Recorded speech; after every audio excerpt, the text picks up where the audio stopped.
One of the keys to fluency in a new language is not just speaking, but listening. Yes, a good story trains our ear for the melody and rhythm of the language. Today's narrative is about the art of listening, and it is also an opportunity for you to improve your English in an immersive and attentive way. Yes, we live in the age of broadcasting. We are taught to have an opinion, to project our voice, to ask the right question, to extract the answer we want. We are all constantly trying to tell our version of the story. But what if, in our relentless search for answers, we are forgetting the most powerful tool for finding the truth: silence? This is the story of Christine, a young journalist who had all the right questions but was missing all the important stories. Yes, Christine was the personification of a recent graduate's ambition in New York. Full of energy, she didn't just want to report the news, she wanted to write impactful features, stories that breathed and made the reader feel. But in action, her ambition translated into impatience. In her interviews, she would arrive with a list of questions as sharp as knives, ready for the hunt.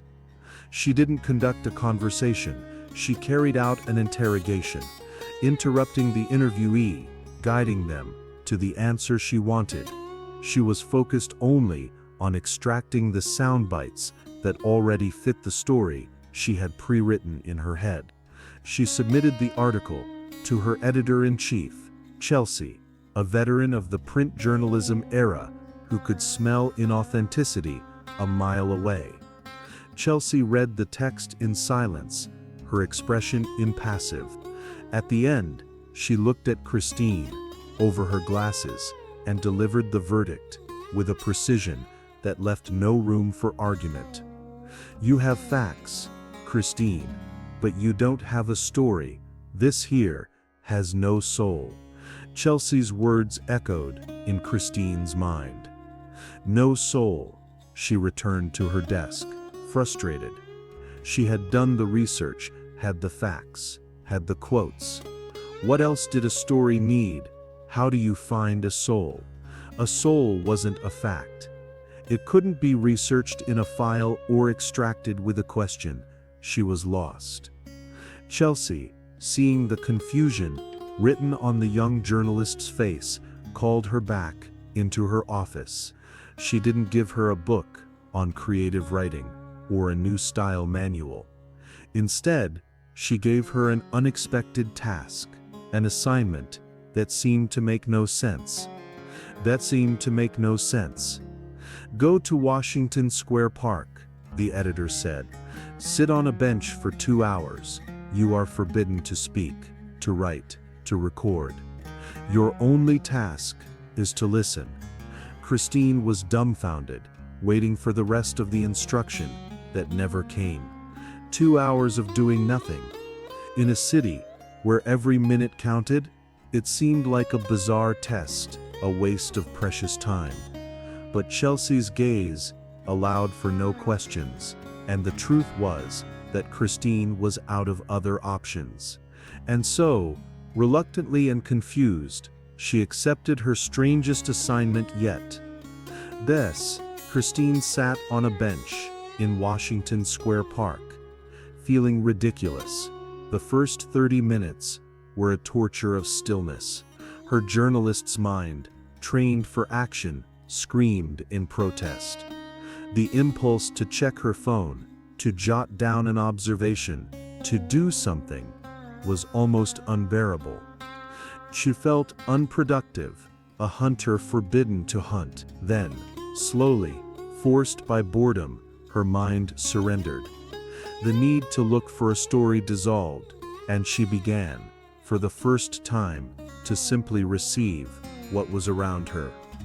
She started to listen, not just to the general noise of the city, but to the details, a snippet of an animated conversation between students about the future, the melancholy melody of a street musician, the dry sound of chess pieces hitting the board, the pure laughter of a child chasing pigeons.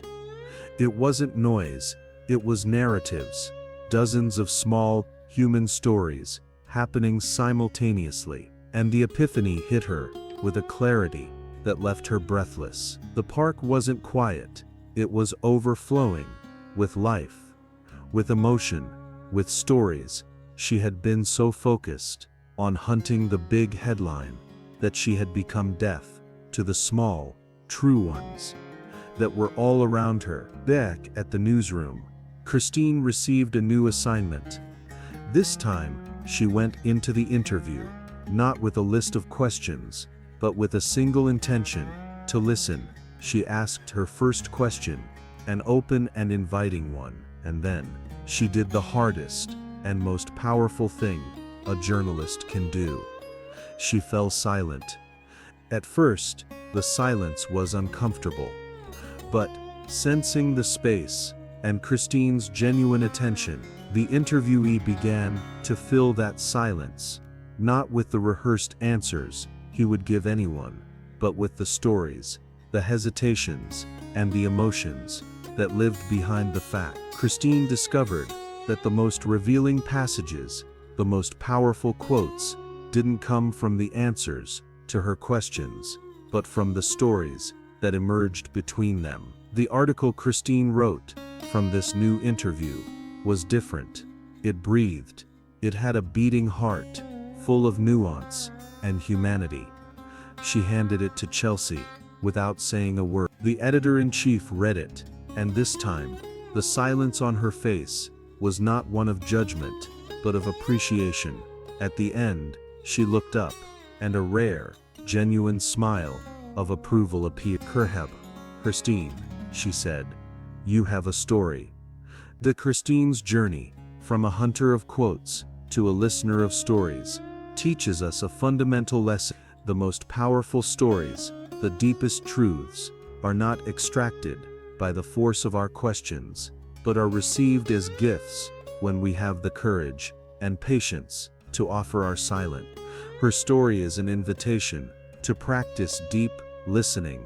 In our next conversation, ask a question, and then resist the impulse to plan what you're going to say next. Just focus entirely on listening, not only to the words, but to the pauses, the hesitations, and the feelings behind them. If this story about the transformative power of silence and listening resonated with you, leave a comment below, like, and share this video, so this message can find others who need a reminder to listen more. And don't forget to subscribe for more stories that teach us to navigate the world with more wisdom and empathy. Until next time, stop talking so much and start listening.